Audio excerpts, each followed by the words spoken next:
की थोडं शांत असेल, बट आय वॉज रॉंग. तो खूप टॉकटिव्ह आहे, त्याला बोलायला वगैरे खूप आवडतं आणि छान आहे नेचर वगैरे, सपोर्टिव्ह आहे, केअरिंग आहे.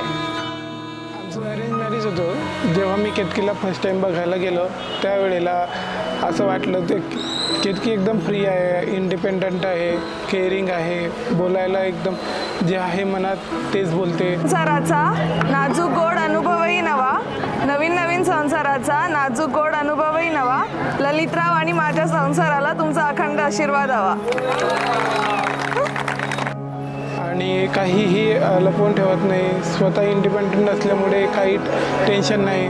त्यामुळे असं वाटलं की चला आयुष्यामध्ये पुढे काहीतरी करायची गरज पडली तर ती स्वतः करून घेईल. दूरों दूरों में देखा तेनू सोने हो, कहाँ तू कहाँ मैं. म्हणजे लग्न ही मुलीच्या आयुष्यातली खूप मोठी गोष्ट आहे. देखा तेनू सोने हो, स्वतःच्या पायावर उभं राहायला शिकवलंय.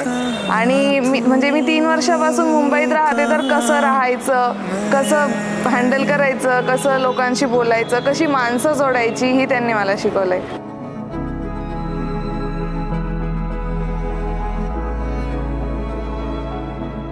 तर मला छान वाटतंय आज की मला जसं हवं होतं तसा मला पार्टनर मिळालाय. म्हणजे जसं सपोर्टिव्ह, केअरिंग, लविंग. सो मला छान वाटतंय आज आणि मी खुश आहे.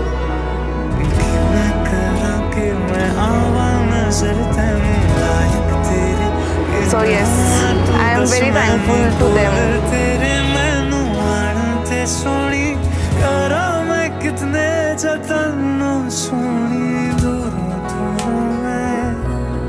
जे तर मला पहिले वाटेल की थोडं कसं असेल, फॅमिली कशी असेल, मी मॅच करू शकेल की नाही. बट नंतर म्हणजे असं जसं जसं एंगेजमेंट वगैरे झाली, जसं जसं आम्ही एकमेकांना समजायला लागलो, तसं कळलं की तो खूप सपोर्टिव्ह आहे, लविंग आहे आणि फॅमिली पण खूप छान आहे. सो ओव्हरऑल मी खुश आहे.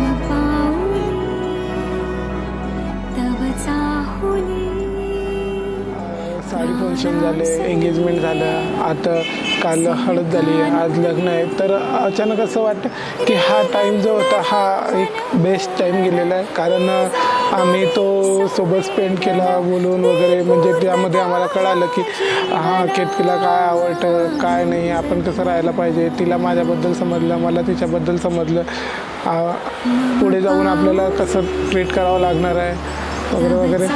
आणि आज तर बेस्ट फिलिंग म्हणजे चला 8 महिने झालेले आहेत, तर आता काहीतरी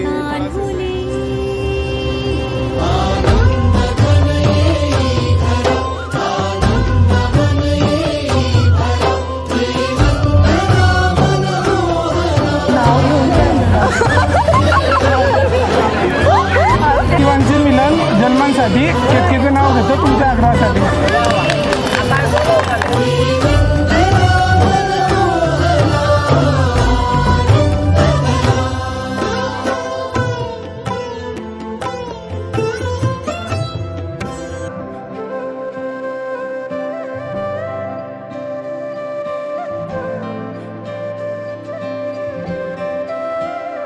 कोई लफ्ज ही नहीं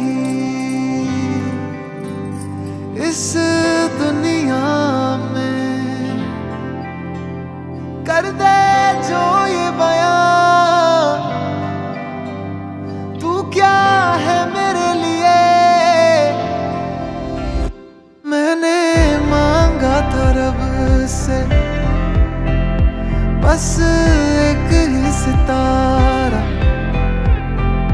बदले में दे दिया मुझको तारों से भरा उसने आसमां ये सारा.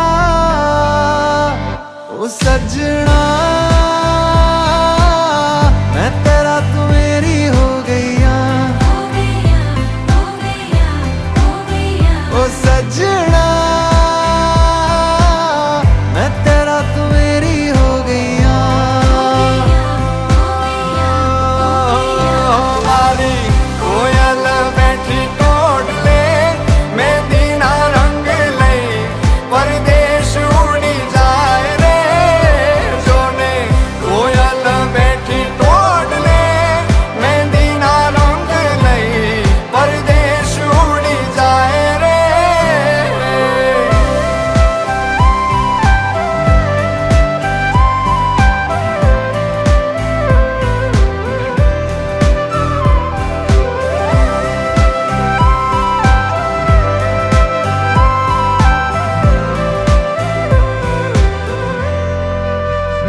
सजना